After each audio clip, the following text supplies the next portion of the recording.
मायरा आली अमेरिकेवरून। कशाला आली ती? काय झालं? वादळ आलंय घरी।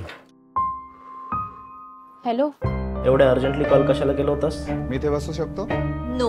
काय केलं या मायराने? कोण पाहिजे? वहिनी आहेत का? येस मॅडम, काय आणू? दारू पिताना कशी इक्वालिटी पाहिजे। आणू तरी काय? रमान। ए बाई एवढं कशाचं टेन्शन घेतलेस? Shut up. अहो साली म्हणजे आधी घरवाली, घ्यायचं ना सांभाळून। अरे सरांना तेच तर कठीण जातंय। तोंड सांभाळून बोला। एक प्रॉब्लेम झाला। करू दे तिला, काय करायचं? तिला ना गरजेपेक्षा जास्त फ्रीडम दिलं गेलंय घरात। तुमची ना माझ्यासोबत बोलायची लायकी नाहीये। मायरा,